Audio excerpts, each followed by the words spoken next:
कई बार देखा जाता है कि ज्यादा ज्ञान भी नहीं है और ज्यादा मतलब, लेकिन अरबों रुपया का हिसाब किताब उसके पास है, और तुम बहुत पढ़े लिखे हो, बहुत सब ज्ञान है, इंजीनियर, सब गोबर डालने को मिल रहा है, ना कोई काम मिल रहा है, ना कोई ये उसका पूर्व संचित पुण्य है कि किसी काम का आदमी नहीं, 2 कौड़ी का दिमाग है पर वो अरबों पे खेल रहा है। हम बहुत विवेकवान, बहुत बुद्धिमान, लेकिन ठीक से रोटी खाने की व्यवस्था नहीं हो पा रही। ये पूर्व कर्मों का हिसाब चल रहा है। बहुत मेहनत कर रहा है, धर्म से चल रहा है, लेकिन कुछ नहीं बन पा रहा।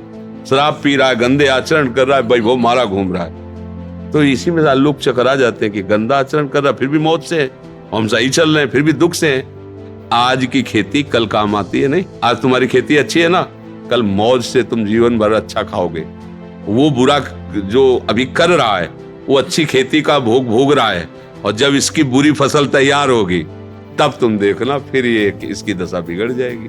भगवान की सत्ता के बिना पत्ता नहीं हिलता। ये देहाभिमान नष्ट करने के लिए, व्यभिचार करने के लिए नहीं कि हमारे अंदर वासना आ रही, हम कह रहे भगवान की इच्छा है कि हम पराई बहन, तो भगवान की इच्छा फिर जूता भी खाओ, भगवान की इच्छा फिर नरक भी जाओ, फिर काहे को तुम रो रहे हो? सब भगवान की इच्छा है ना, तो फिर प्रश्न काहे का हो रहा है? फिर पीटो या पूजो, चल रहा है, फिर क्या है? अगर प्रश्न है तो फिर समझो, विवेकहीन होकर के देहाभिमानी बनकर भोगों को भोगोगे तो तुम्हें दुख, क्लेश, अशांति, जन्म, मरण, नरक ये सब भोगना पड़ेगा। ये भी भगवत स्वरूप है। बहुत सावधान, इसलिए तस्मात् शास्त्रम प्रमाणम ते कार्याकार्यो व्यवस्थितो। तो भगवान के आदेश है ना, जिन्होंने रचा है, तुम्हें बुद्धि दी, तुम्हें बल दिया है, भगवान की आज्ञा के अनुसार चलो, गुरु की आज्ञा के अनुसार चलो, भगवत स्वरूप हो जाओगे तुम में, और तुम्हारे आराध्य में अभेद स्थिति हो जाए। अभेद स्थिति, सर्वम खल्मिदं ब्रह्म नेना नास्ति ब्रह्मविद ब्रह्मैव भवति। बिल्कुल अभेद स्थिति हो, चाहे भक्ति से चलो चाहे ज्ञान से, अभेद स्थिति हो जाती है। और हार में भी हारो मत। एक बार हारे हो, 2 बार हारे हो, 3 बार हारे हो, हमारा अविनाशी स्वरूप हम जीवन भर प्रयास करेंगे और एक दिन सफल हो जाएंगे। कि हमारे प्रयत्न को विफल करने वाला हमारा ही कोई पूर्व कर्म है जो हमको नष्ट कर रहा है। अगर हम भजन करें, ये ऐसा भजन कर्म है जो पूर्व के कर्मों का विनाश कर देता है। भजन केवल, और दान पुण्य नहीं। दान पुण्य एक नया सत्कर्म हुआ और पाप एक नया कुकर्म हुआ। शुभ अशुभ के द्वारा ही यहाँ जन्म मरण होता है, लेकिन भजन ये सत्कर्म और कुकर्म दोनों से ऊपर है। ये भगवान का जो नाम है, भगवान का स्मरण है, ये दोनों को खत्म करता है। कोई भी सदैव सुखी नहीं रह सकता शरीरधारी। यहाँ का क्रम है सृष्टि का। कोई भी सदैव सफल नहीं हो सकता, यहाँ का क्रम है।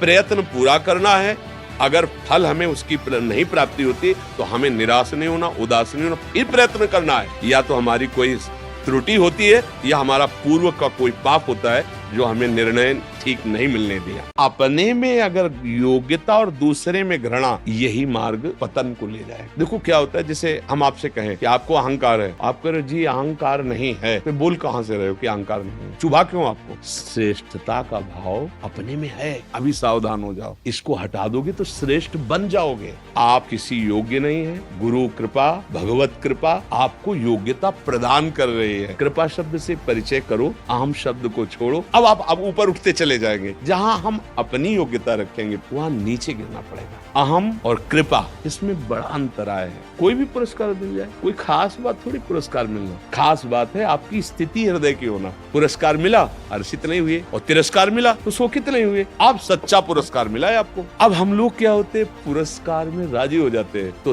तिरस्कार में अब जीना बेकार है। ऐसी स्थिति आ जाती है। जब हम कोई सत्य चेष्टा करते हैं तो इसको बल मिलने लगता है और ये बढ़ने लगता है। ये बढ़ना हमारे लिए हानिकारक है। सब दगाबाज है यहाँ, सब दगाबाज। भोग दगाबाजी कर रहे, आज भोगो कल फिर उनकी इच्छा नष्ट हो गए। शरीर दगाबाजी कर रहा है, खवाओ पिलाओ दुलार करो, वो बीमार है, वो बूढ़ा होता जा रहा है, वो मर जाएगा, वो भी छोड़ देगा। लोगों के से व्यवहार करो, जहाँ उनके स्वार्थ में बाधा पड़ी तो वो देखते भी नहीं है। हम किसी के काबिल नहीं रह गए, किसी को हमसे अब मतलब नहीं रह गया, कोई हमसे बात नहीं करता, तो धोखा ही धोखा है ना। सारा संसार धोखे में है। एक सत्य दोस्त है, यार है सबका, वो है श्री कृष्ण, वो है प्रभु। अगर उसका भजन करो तो सब समस्याओं का समाधान है। अगर भजन नहीं करोगे तो समस्या ही समस्या है। जैसे लगता है ना, वो पाप कर रहे हैं, बड़े आनंद से हैं, बड़े सुखी हैं। पूर्व का सुकृत उनका नष्ट हो रहा है, जो उनके कुकर्म को बचाव पक्ष में ले जा सकता था। पहले वो नष्ट होने दो, फिर ये कुकर्म और पीछे का जो दुष्कृत जमा है उसको मिलने दो, फिर आप देख लेना मिटिया मिट हो जाएगा। धर्म से चल रहा है, पीछे का दुष्कृत नष्ट हो रहा है। आज आपको लग रहा है बहुत परेशानियां हैं, लेकिन पीछे का सुकृत और वर्तमान का सुकृत मिलने दो, वो प्रकाशित हो जाएगा।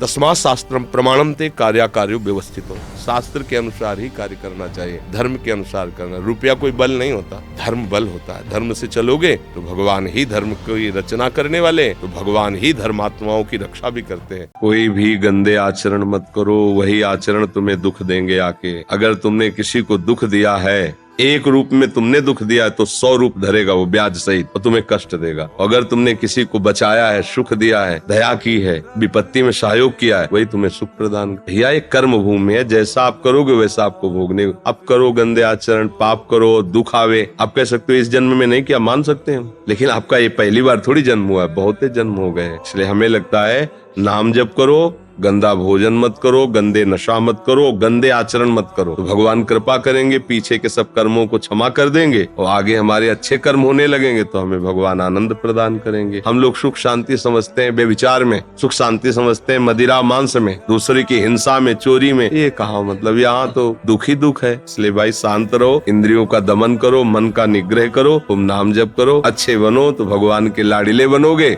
सुख मिलेगा। धन का उपभोग करके अब वासना की पूर्ति करना चाहते हैं। हमें लगता है कि अगर हमारे पास संपत्ति होगी तो क्या करेंगे, मनोइच्छित भोग भोगेंगे। मनोइच्छित भोग भोगने से तुम्हारी दुर्गति हुई। इस वासना का तुम्हारे को हटाना है, हम हटाना शुरू करते हैं। जहाँ जहाँ तुम्हारी आसक्ति होगी मैं मिटा दूंगा। जहाँ जहाँ तुम जो चाह करोगे उसको पूर्ण ना करके तुम्हें वो मार्ग दिखाऊंगा जिसमें परमानंद की प्राप्ति होगी। भगवान के इस भाव को न जानने के कारण संसारी आदमी कोसता है। वो मायापति है, उनके लिए धन संपत्ति दे देना कोई बड़ी बात है। भोग भोगने से शांति प्राप्त कराने की जो हमारे अंदर मन बुद्धि प्रेरणा देता है, गलत प्रेरणा देता है। क्योंकि भगवान कह रहे त्यागात शांति अनंतरम। भी मन में होता है कि अगर ये वो व्यक्ति मिल जाए, वस्तु मिल जाए, मैं इसे प्राप्त कर लूं, सुखी हो जाऊं। अगर वो मिल जाए तो कुछ ही दिन बाद आप देखोगे कि तीसरे पे नजर चली जाएगी, फिर चौथे पे, मतलब आप गंदे होते चले जाओगे, गिरते चले जाओगे। धन प्राप्ति से आपके अभाव की दूरी नहीं होगी, भगवत प्राप्ति से आपके अभाव की पूर्ति है। संसारिक जन नहीं कहते